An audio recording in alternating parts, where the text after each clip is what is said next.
Hey, welcome to Statistically Speaking, sponsored, hosted by the Aculist Digital Studio. As you know, most of you know, Aculist is that tiny little data company within MLS listings that makes a big splash, wherever it goes. And today, what a great show we've got today. We've got a fantastic guest, but I want to introduce our panelists first because we're doing something different this time. We're bringing in real estate professionals to be the panelist to work with the guest, Jordan Levine, on this presentation. So I'd like to bring onto the camera, if we could, Michelle Perry and Jesse Gutierrez. Michelle Perry, 30 years in the industry, past president of NORA for Santa Clara County. That's the National Hispanic Organization of Real Estate Associates. Currently an advisor and director to NORA at the national level. And of course, currently now the president of SCCAOR, the Santa Clara County Association of Realtors. And welcome, Michelle, to Statistically Speaking. Our other panelist, Jesse Gutierrez.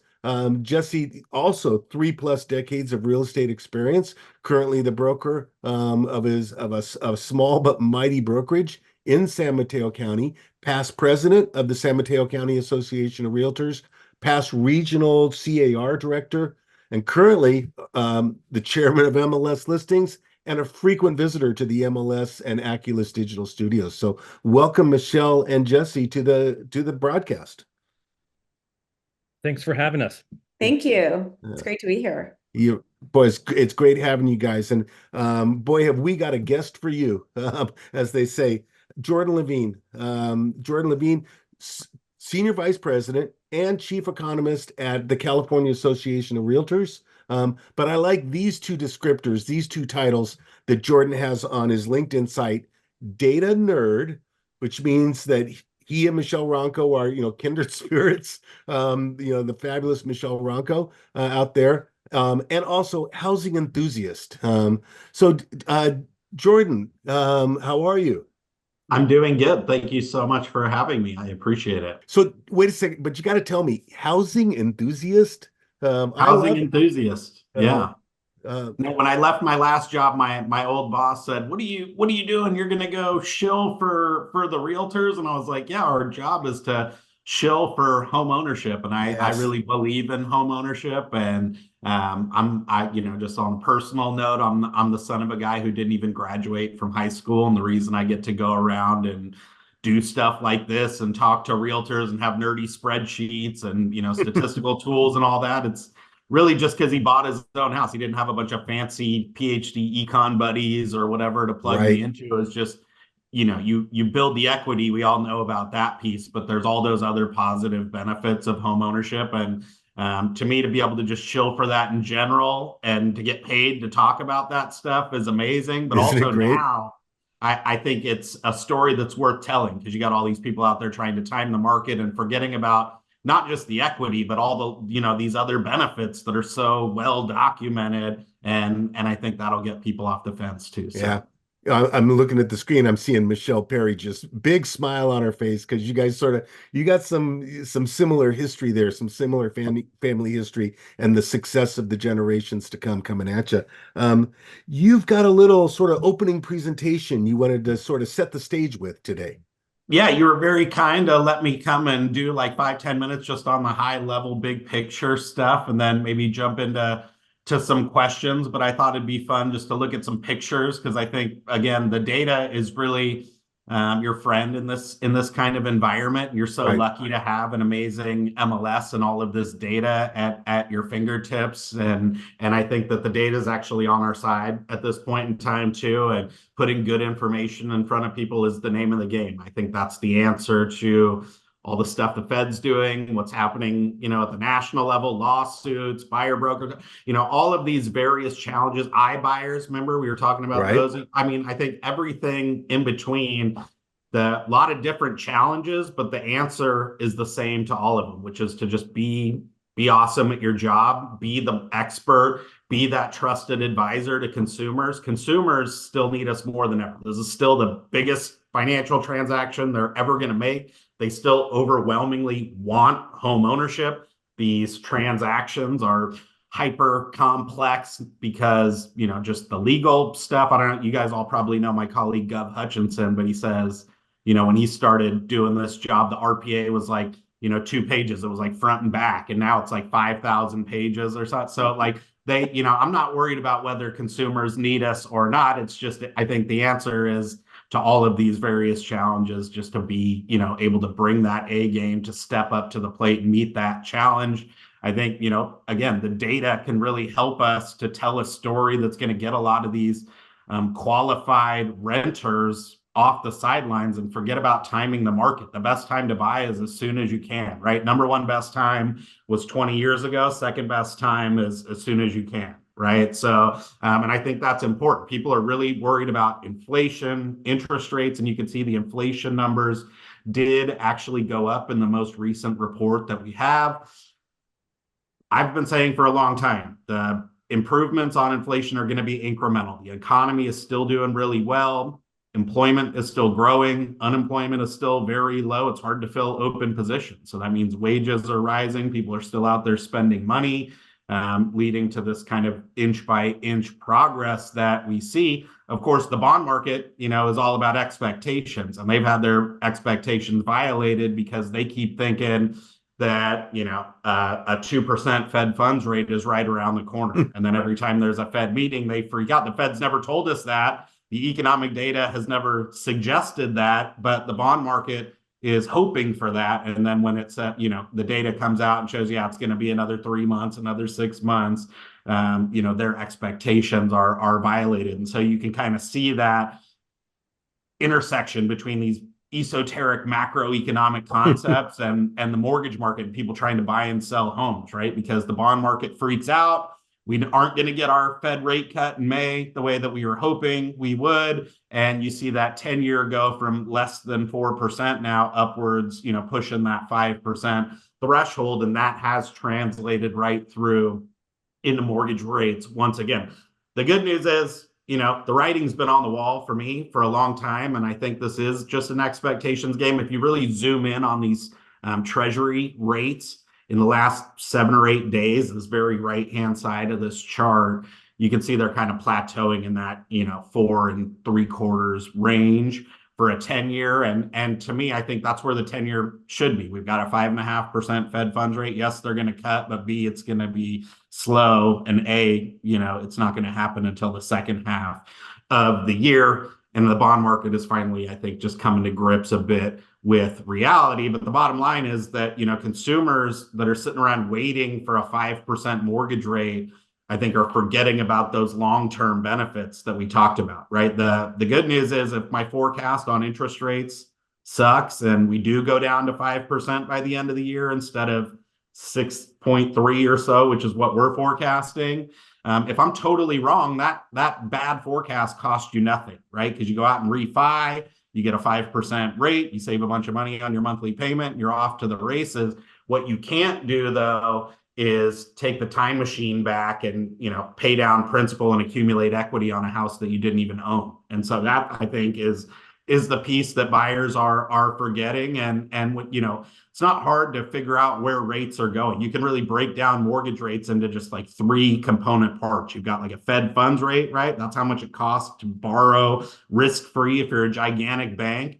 Then you've got a kind of time value of money piece, right? If I'm loaning you money for 10 years instead of a night, I'm going to charge you a little bit more. The econ nerds call that the yield curve, but it really just means that the longer I'm loaning you money, the more I'm going to, charge you to have my money tied up for longer. And then there's a mortgage rate spread, which is essentially the risk premium on the fact that, loaning money to somebody to go buy a house is more risky than loaning money to the US government, which is going to, have a little bit more certainty in being able to pay you back. So if you just take these basics on interest rates and you plug in some, very normal assumptions of where the Fed says the Fed funds rate's going to go, what the treasury market normally looks like, right? That time value of money piece, and then where normal risk spreads are for loaning in the private sector, you can see that even, 3-5 years out, we're looking at 5.5% mortgage rates, right? So this idea of waiting means saving a bunch of money, I think, is very misplaced. And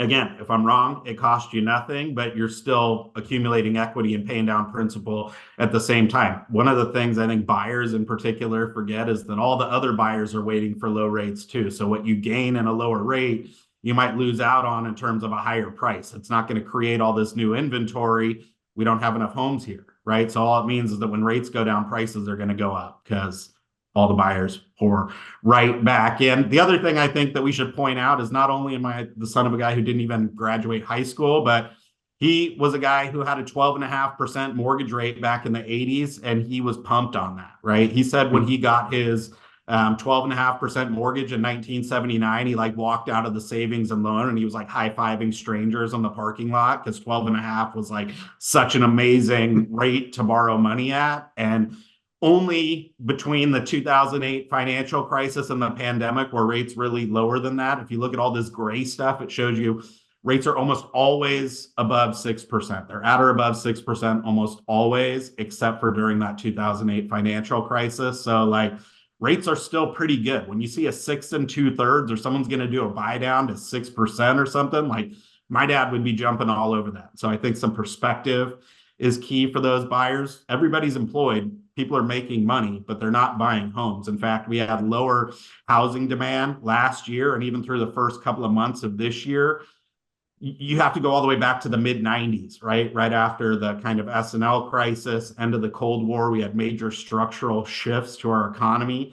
We had more housing demand back then than we did last year when we had like 3.6% unemployment. So this is why I'm still optimistic about the market, right? Is that a lot of qualified, employed, high-income people not buying homes because their brother-in-law told them that they could buy a foreclosure later this year or something like that. Again, demand was 20% lower, even though unemployment was a fraction of what it was at the end of the financial crisis. So like, to me, this just doesn't make sense, right? You had more demand after the stock market had been cut in half than you did last year when the stock market was at an all-time high, when GDP was at an all-time high, when unemployment was at 3.5%. There's a lot of people that we can just talk off the sidelines and generate transactions regardless of what happens at the Fed level. We're already starting to see that recovery. We went from 220,000 sales back in the winter to about 290,000 in January, February. It dipped a little bit in March. The pendings for April suggest that, we're probably going to hang out in this 270. So it's not a throw it in cruise control, pat yourself on the back for having survived kind of environment. The worst is behind us, but we've got a long way to go to get back to that 500,000 unit level that we had when rates were at 3%. The thing that isn't starting to rebound too strongly is listings, and inventory is very tight. I don't have to tell you guys that. You see it on the MLS. There's not much on there, right? And you've got a lot of these folks out there with super low interest rates, right? You're talking about, almost 80% of folks are upwards of, or, below 4%. They don't want to move, right? And so listings are very tight. That's why even at 6.5%, 7%, we're still seeing the market get very competitive. We also have people who don't want to move. We got about 2.7 million households here who are probably above that capital gains limit, especially in places like the Bay Area, right? So that's also really constrained. Some of these people don't even have mortgages, but they still don't want to move because they got to pay a huge capital gains bill, right? So that's kind of the double whammy for that lock-in effect. And you can see we're still not even back, even with this recent uptick in inventory, which we've been reporting on, newspaper picks up on. We're still not even back to where we were during the spring of 2020 when the economy was totally shut down, right? So even though things are moving in the right direction, and this is why we think sales will go up this year, we're going to gradually get drips and drabs of inventory. It's not going to be a flood because you've got so many of these headwinds against, people not wanting to sell. And so this is why buyers are doing themselves a disservice by waiting. Days on market's now back down in the teens, right? Homes are flying off the shelf, even at 6-7% rates. 50% of everything that closed last week closed above list price. So it's hitting you right in your pocketbook too. And we already have an affordability crisis, right? So waiting and paying more money, it's showing up right in the price numbers, right? Not only are they flying off the shelves, people paying over list, we've had our 9th month in a row now where prices are going up, not down. So I think that, all of the data is on our side when we're telling folks don't wait, right? It's always makes sense to own real estate in California. I think we can overcome that brother-in-law effect. We are optimistic about the economy and the market, but it's just a very, very nose to the grindstone environment still because of all of those things. People still really need us though. And so it just, comes down to who's going to be the one to step up to the plate and be that expert. Yep, exactly. Great way to set us up. Hey, and those of you that are listening in and watching today, know that the panel is going to be asking the questions today. So although we appreciate your comments in the Q&A section, we'll certainly keep track of them. We're going to turn this over to Jesse. And Jesse, you've got the sort of the first question to throw out there. Yeah, thank you, Jordan. I always love watching your presentations because you make it very easy to understand. Yeah, so I just start off with the first questions, if you don't mind. Is there anything unusual that you're seeing on the current market trends that doesn't quite line up, or that we should be watching for the remainder part of the year? I think stuff that doesn't line up maybe psychologically on the consumer side, right? Where they're thinking that rates have jumped from 3 to 7%. So I've seen, people on both extremes, on the buy and sell side, right? I hear agents that I go out and talk to that say they have buyers, maybe investor buyers with cash. They've seen this jump in rates from 3 to 7%. And they think, oh, the market must be decimated. It's a come in and kind of name your own price kind of deal and get all these concessions, and not realizing that inventory took an even bigger step back than buyer demand, and so the market is actually a lot more competitive than folks might think with a 300 basis point jump in interest rates. But also, I think you've got sellers out there who aren't in the weeds of this stuff the way that we are, right? And so their exposure to real estate is like, my brother sold his house last year, or my neighbor had their house on the market last year, kind of a thing. And it's, they had 20 offers the first day, kind of a deal, and just a kind of unrealistic expectation. It's an amazing time to sell a house in California right now because inventory is so tight, and all of those stats I showed you back that up. But I think sellers don't realize that we're not in that supercharged 3% rate environment. And so you could kind of get away with a lot of stuff when rates were 2.65% that you probably can't get away with now. You have to be more strategic in how you price it. You probably got to do a lot more on the pre-listing side. Buyers are still out there, but they qualify for a lot less money. So you might have somebody that was looking for homes last year at $1 million. Right now that rates are higher, they're looking at 700,000-800,000. So they're still ready to buy, but they're also picky. And so if they're looking at the $800,000 house, then the owner didn't take professional photos, or didn't want to, throw a couple of bucks at slapping a coat of paint on, or doing some of those things that your realtor's trying to, get you to do, then they're kind of angry at the realtor when the thing's on there for 30, 40 days and nobody's making offers. So I think you've got to just be a lot more strategic now, which is good news for us, right? Because they need somebody to help them understand which way the winds are blowing. But they really, I think there's a kind of a mismatch in expectations about what's actually going on out there. Awesome. Michelle, do you have anything to add? Oh, Michelle, we're going to have you turn on your mic. There you go. That would probably help. Speaking of unrealistic buyers and sellers, I mean, are you seeing that all over the state? Because it seems like, you try and help your seller through everything. And you're right, it does start at the pre-listing. We need to talk about what changes need to happen if this is what you want. And I love your whole brother-in-law effect, because they all have it. So are you funny. seeing that throughout the whole state? Yeah.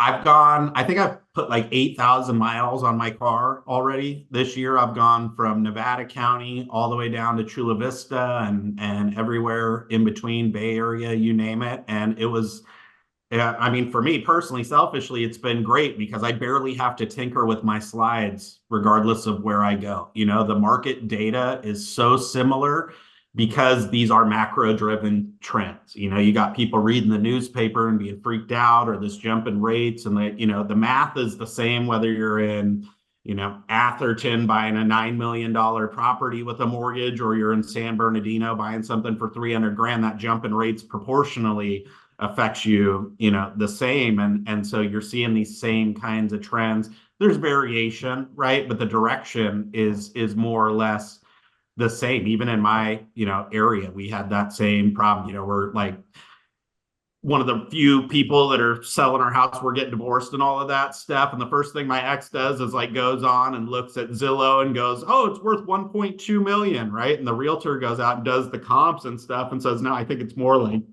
900,000, maybe 980, something like that. So she's already mad. And I think that it's just the market's just not where it was when rates were at 3%.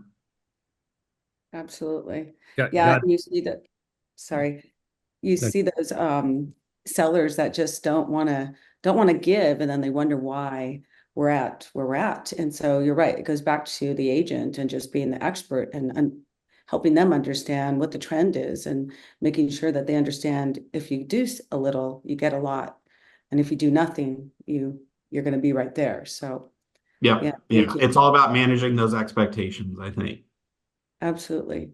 And going on to, I was going to ask you about insurance. We've been having obviously a really tough time in California, and you know that, and you've spoke on it before, and it's really not helping, especially in the affordability. And are you seeing any changes that are going to be coming up or anything that's going to help with insurance throughout the state?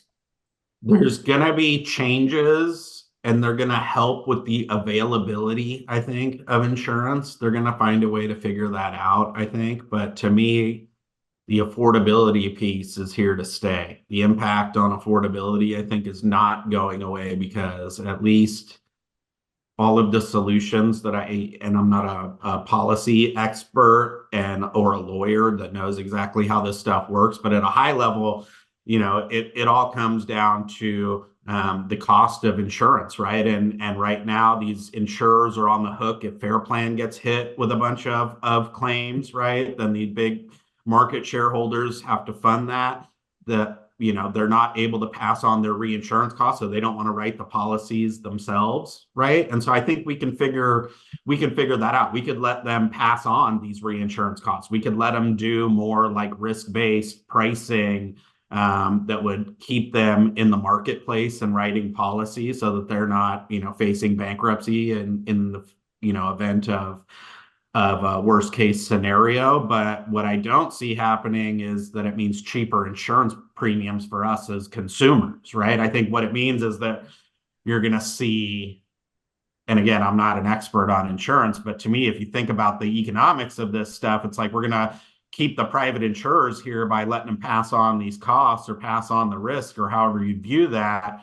But it just means we're going to be paying like Fair Plan premiums to private insurance policies. Like they're just, all it means is that they're passing on the costs and we're going to pay what the kind of risk-based pricing actually looks like. And, I've got my own insurance saga. When I moved into this house, I think my premium was like $800 a year or something like that.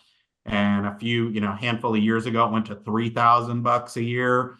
2 years ago, it went to 11,000. And last year I got dropped and had to scramble and find somebody because my insurer wouldn't even renew me even at $11,000. And we've never even had a major fire in San Luis Obispo. So, yeah, I think that, this is going to be something that we're grappling with. And we already have a lot of, deals not happening because of the inventory stuff. But now you've got all the deals that do want to go through or getting hammered. Again, this is where I know I sound like a broken record, but they really need you guys more than ever as like agents out there because we have a legal hotline, right? And you hear about folks that leave the investigation stuff or they're not doing the fire insurance quote up front, right? And then the guy can't afford it or whatever, and they've already released the EMD and they got to back out. And it's just that, so, the need for a good agent is, never been higher, but it's just these are high stakes transactions now and high cost, and I don't see that going away.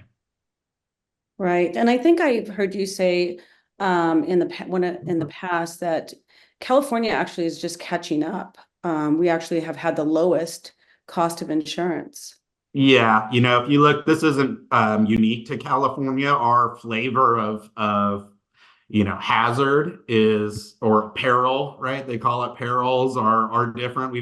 But everybody's been having tornadoes and floods for a long time. Florida's a mess, and they have the same thing, right? That the insurance companies get insurance, and just at a very basic level, right? If you buy a policy from State Farm goes out and buys a policy from Lloyd's of London in case they ever have to pay you out, that they're not on the hook for it. And Lloyd's of London is charging them more for that reinsurance, but they can't pass that on to you because of California state law. And so they just get jump ship on the marketplace. So we could let them pass along those costs, but it just means they're going to charge you the full boat, meaning these higher premiums are probably here to stay, I think. Thanks. Jesse, did you want to add anything? Yeah, I don't have too much to add to that. Yeah, a real life scenario actually just happened this week with me, and this seems to be the trend now. I actually, I'm in contract to sell a condo, and the management company never informed the board of the cancellation of their insurance policy. So we are currently scrambling to get this thing done, and the most recent quote started off at $100,000 policy for what was originally an $18,000 a year policy.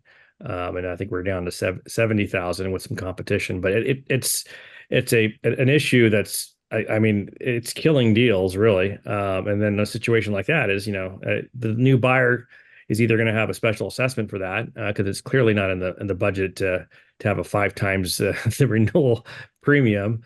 But it is interesting to hear, Jordan, that that the old added, hey, well, loosening up a little bit of the standard will allow more competition to come in, and that will push prices down. It probably doesn't seem viable here in California right now, or it's definitely it's not happening, right? Yeah, I mean, I think that you have these competing currents, right? More competition is good, but we also have rising risk and all of that stuff and these models, which I think more than kills off any competitive benefits. So it's not that the competition isn't good, it's just that there's other negatives that are kind of outweighing that. Awesome. Yeah, no, this is a really tough topic, and like I said, it needs to we need to do a little bit more advocacy on that as much as possible. The good news is I have a very personal dog in the fight on this one, so I'm going to keep the pressure on Sanjay and our government affairs team. So Thank you. We appreciate that. Thank you. Can I touch on one thing about the interest rates? So we're at a all-time low on unemployment, and you talked about that was a great presentation, and I've seen it before, and I love it because it really kind of translates everything that hopefully is going to happen. But we did hear last year that we would have these downticks in early on, but now we're at a point where we're ticking up. Do you really think that we're going to start seeing some progress on those rates going down this year? I still think that we're going to see rates go down, but it's going to be very, very slow, and I think we don't expect to see the Fed cut rates, if at all, till the second half of the year. We've been saying that for a while. Rates were actually coming down. The bond market was doing well in January, February. We were getting some reprieve on rates, but then we had a really big employment number and an inflation number that went the wrong way. And everyone just wants it to be kind of smooth sailing straight to the finish line, and it's going to be fits and starts. And I do think that, the last week of bond market data is encouraging that this is like a temporary freak out. I didn't have time to go through, but I wanted to kind of put all of the different news things onto the 10-year chart, because you can really see that it's these folks that are over optimistic and then get, hand stuck in the cookie jar kind of a deal when the data is just not as, when the economy turns out to be stronger and more resilient than what they hoped it would be.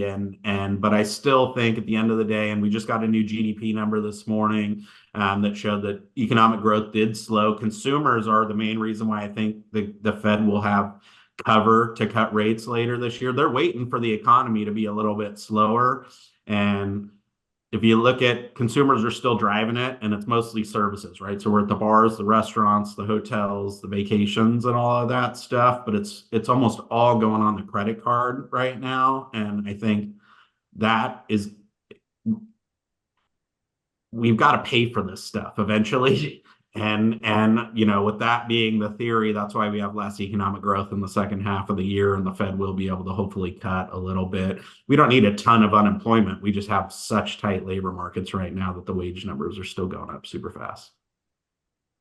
Got it. Thank you. Jesse, did you want to add anything on that? No, the only thing I would add is that, I think 2 years ago was a different scenario when it comes to the way buyers perceive interest rates, right? The demand is extremely high right now. And the transactions that I've been involved with have literally all been multiple offers.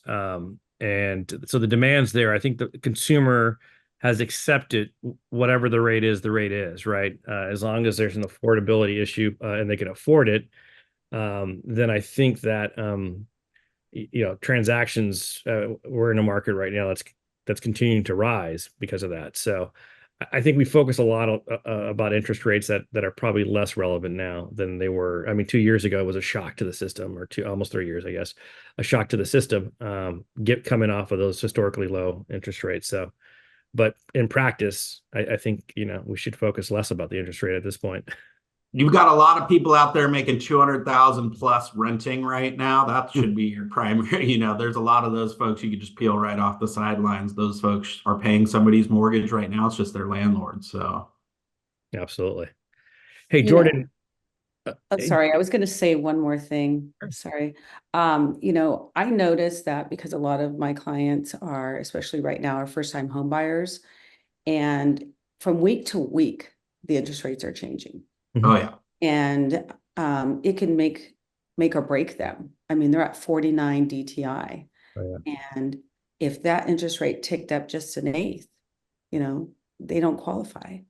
And what's great though is some of the sellers are actually working with them. So it really depends on the area, location, condition of the house, and what we can actually negotiate. So definitely experts are needed for that. So thank you. Absolutely. So, Jordan, one of the things that comes up quite often is, do you perceive any of the non-renewal of the tax cuts that are due to expire in 2025? I think they're commonly referred to as the Trump tax cuts. Do you think it's going to affect the market, or as far as demand or affordability? And is there anything that suggests that an election? I know we kind of briefly talked about this. Is there any data that suggests elections, affect the real estate market either way? I'll do the second half first, because that one's easy, that they don't have any impact. We've tried to slice and dice us. I always joke with Michelle that we, slice it every million different ways, and you just cannot see anything in the data. Once you put interest rates and what's going on with the economy and people's incomes and stuff like that into a model, it explains almost everything that you see happening with home sales and home prices. And there's just, it's not statistically significant, is what the data nerds say, but it's, it really just does not show up. This is about long-term policy making, which does matter for the housing market, but in terms of ups and downs and transactions and things like that, people are buying on the basis of their, needs and their personal situation, right? Like even the people that are moving now, people are like, I can't believe you tried to sell your house. You have a 3% interest rate. It's like, yeah, but I'm getting divorced. Or so, people have babies, people have whatever. And that's really what's your housing needs drive it, right? You could have the lowest interest rate in the world. If you just had 3 kids and you're living in a 2-bedroom house, and your spouse is bugging you, or you want to buy a dog or something like that, that's what drives housing choice. And I think that's the big picture. Awesome. Michelle, do you have anything to add to that? I don't think so. Thanks, Jordan. That was good. Yeah, Jordan, on those tax cuts, what are your feelings there? The renewals?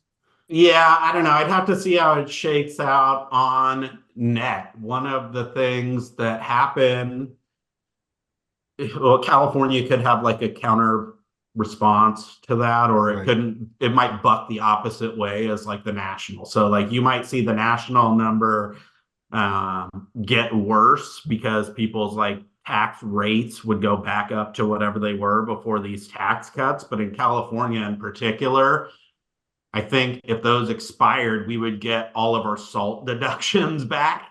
Yeah. And I also think that the cap on mortgage interest deduction would go back up to $1 million. And so it's a more complex question because you'd have to see what the overall tax margin, the effect of a higher marginal tax rate that you're paying on your income weighed against being able to deduct, in some cases, a ton more. Like putting that $10,000 cap, some people's property taxes are like 25 grand. Right. And that's not even counting everything they send to Sacramento and income tax. So like that could be 70, 80, $90,000 worth of deductions. So it's kind of, I don't know. I'm not prepared to change my forecast on the basis of that, because I think it might end up being a wash or marginal because of those competing effects. Gotcha. And kind of a follow-up to that, actually, since we're talking tax, what are your thoughts on the capital or raising the capital gains exemption? And what do you believe it's realistic to think of that right now, given this state of affairs? Realistic, I don't know. That's like forecasting Congress, which I'm just having a hard enough time forecasting the economy. But I am more optimistic now, and I do see that gaining more traction. One of the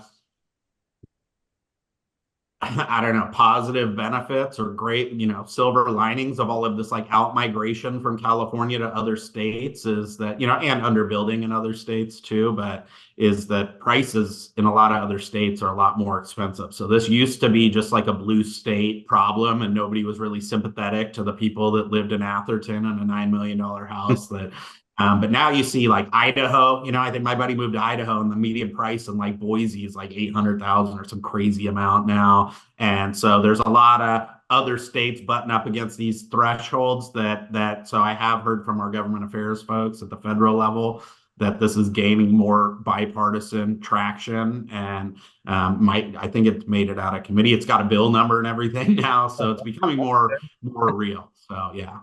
Awesome. Well, thank you for that. I guess it's probably a good time. Jordan, I think you developed this tool for CAR, correct?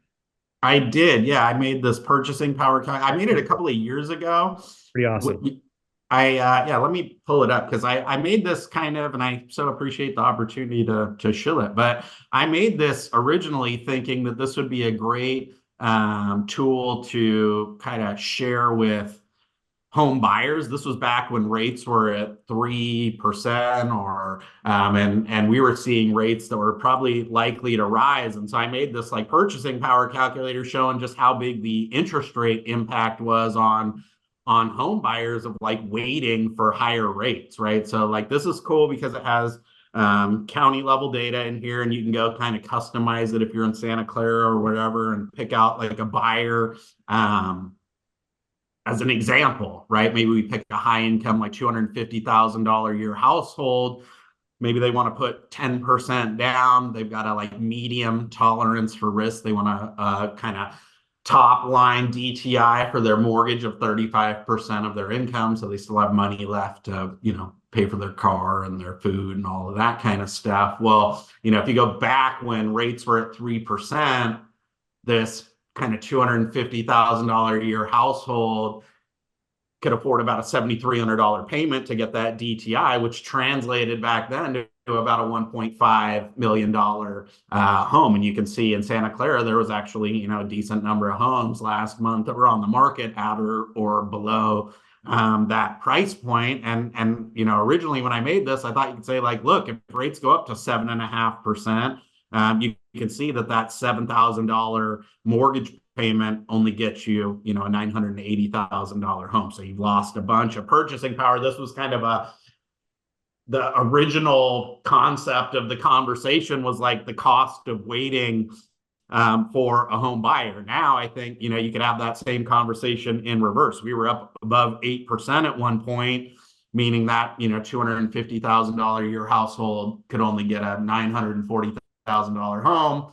Then they dropped to 6.5%. And if you didn't buy, then you missed out on, 100 plus grand of just pure purchasing power on the basis of what you could qualify for. So I think, it's a good tool to really help have those conversations with buyers about why wait, or if things go back up to 7.5%, God forbid, what it would mean for you, right? And why we might want to get going sooner than later. I also, though, think, increasingly this is a helpful tool to have a conversation with, sellers. I kind of joked about my own like divorce and all that stuff, but she really did go on the Zillow and look at how much, the Zestimate was. When the agent said it's only $1 million, not 1.2, she's already angry and thinking, now I can't buy my boyfriend this boat that I wanted to get him and all of this stuff. But really, I had to like pull up this calculator because it's like, if you wanted to get, in our house or in our neighborhood, we were hoping to get $1 million or whatever it was, we could take $180,000 a year household. When rates were at 3%, they could afford that 1 million and change price point. But as as rates jumped up to 8% as they did when we put our home on the market, you could see that same $100,000 or $180,000 a year household now just doesn't have, the income to support that purchase price. We can ask the same question in reverse, right? Like I was trying to tell her, like, I don't care if your boyfriend makes the best cocktails in the world and he's like the world's best bartender. Like if you crunch the numbers, right? We're not looking at somebody who can afford a $5,200 a month payment now. We need somebody that can, makes almost 300 grand a year and can afford an $8,200 a month payment if you still want to make, $1 million and change and buy your boyfriend that boat and all of that stuff. And so for me, I think these can be really helpful in setting the expectations on the front end, because the reality is, I think if you don't manage the expectations, show them, look, it's a great time to sell a house, but we probably got to take nice pictures, clean up the house, like do some paint, strategically price it. And if we don't do, and here's why, right? And show them that math. And if we don't do that, or you don't want to spend money, or you don't, you just want me to take some pics on my iPhone and throw it on the MLS kind of a thing, then you have a choice to make, because we can get this thing sold fast and for top dollar, but we need to do these things, or we can just throw it up as is with terrible pics and get comfy, right? Because it's going to take a while. Hey, Jordan, what a great tool. Phenomenal. Where is it? Where can they find it? And who can find it? Who can get there? Yeah, it's on SCCAOR's website for anybody that's, I don't even know if it's behind the paywall or not, but I think it's for all of our members, anybody that's a realtor, member, agent, whatever. I can put the link, or I'll send the link to you guys. If you just search for SCCAOR Purchasing Power Calculator on Google, it'll come up. But I also sent Mark and Michelle the slides. So if they send a follow-up email, I'll give them the link to that so you guys can circulate that too. And we'll add it to the recording, to the description of the recording, for people to click into as well. Jesse, any comments? No, it's a super powerful tool. I actually use it quite often, not only with sellers, but buyers, but also agents too, because it's a conversation that agents have to have. And the nice thing is it correlates with the data that we have here at MLS Listings, and it's real numbers. Like, hey, how many houses can I afford in this area? Okay, well, here it is. There's 10, right? And so the ability to have a discussion with, hey, if you can come up with another 5 or 10% down, this is how it changes. It changes the whole conversation. So I mean, it's out of a lot of things that SCCAOR produces, it's been one of the most helpful tools that I've ever dealt with in 30 years. So thank you. Yeah, awesome. You can go in there and like totally nerd out. It's cool. All of those, I didn't demo it, but all of those charts talk to each other. So like I picked Santa Clara County, but then you can like really drill in on like Sunnyvale or something like that. And then all the charts will update and you can see how many listings are available just in Sunnyvale, how many are condos, how many are single family, how many are 3, 4, 5 bedroom. I only want to look at big houses, right? And so you can really, and it's kind of plugged into the feed that we get from you guys. So, which thanks again for that amazing partnership. Absolutely. Michelle, your thoughts on that tool? I absolutely love it. I think we need an app for it. That way it's super easy. You can just carry it rather than have to go onto the website. But I just absolutely love it. I use it for Santa Clara County and San Benito County. I mean, anywhere. It's great. It's great. I do want to ask one more question if I can. Is that okay? Yeah, go right ahead. So just to pick your brain, what advice would you give a buyer? I know what I give them for today's market in them feeling that it's just not attainable for them at this time. because we all have clients like that, or they're just stepping back, and all they're doing is, even if I'm working with clients now, and they were approved for $2 million in Almaden, which is in San Jose area. And we had been looking, we were of course beat out a couple of times, but every time we got beat out, they would take a step back and say, we're gonna wait till our stocks go a little bit higher. We're gonna wait for this. 3 months later, it's $2.2 million or $2.3 million. And it just keeps happening. And so I know what I would say. What would your advice be to someone that, just feels like it's just not reachable? I would, encourage them. It is attainable. I think there's a lot of options out there with a good agent, right? Like you can get creative with how you structure your offer to make it stronger, more appealing. You can work with sellers. There's sellers out there that will work with you. I think part of it's an expectation management thing, right? Like even in that first buyer consult, I'd be managing the expectation on the front end. Like, look, we're in an inventory constrained market, and all of these people that don't want to move, it's going to take us 10 bites at the apple, but we're going to get this done, kind of a thing, so that they're not feeling really let down every time. It's like, look, there's a lot of people out there with cash. The stock market's still really high. You've got a lot of people that are buying long term. What's interesting is like, look what the investors are doing, right? Like it's so funny that you have that brother-in-law effect out there scaring off the owner occupants because they're so obsessed with trying to time the market and all of that kind of stuff. Whereas the people who are buying for the next 10, 20 years, the investor, they're looking at the fundamentals. Like California has too many people and not enough homes to put them in, meaning that over the long term, that price is only ever going to go one way. And by that standard, you want to own as much real estate as possible. And so, I think there's rate buy downs, there's concessions that you can get. There's ways to be very creative in how people are still getting in, even as competitive as the market is and how fast prices are going up. People are still getting VA deals done. They're still getting FHA deals done, not in $2 million areas, obviously, but there's people getting deals done with CalHAPA down payment assistance, right? Even people that have no money in the bank. My friend down here was doing a deal, and she's getting into this condo. It's like only a $400,000 condo, but she's getting her foot on the property ladder and coming out of pocket like $5,000 right now. So that can still happen for people, and that will allow her to build. And the next one's going to be 600,000, and the next one, right? And that's how you get people like my dad. And so tell them that those things are still happening. Manage the expectations and keep them focused, eye on the prize. Like, again, best time to get on is as soon as you can. Like the longer you wait, the harder it's going to be. I like that. Thank you. That's awesome. Jordan, I have a question on ADUs. Super popular. We're seeing, the counties and communities helping to foster the building of those. But will it really have an effect on the supply and then therefore the pricing if we see that becoming even more popular? It will have an effect on supply, but it's not the silver bullet. So like for the last handful of years, we've been doing about 100,000 residential units or so, plus minus, pretty much since about 2015.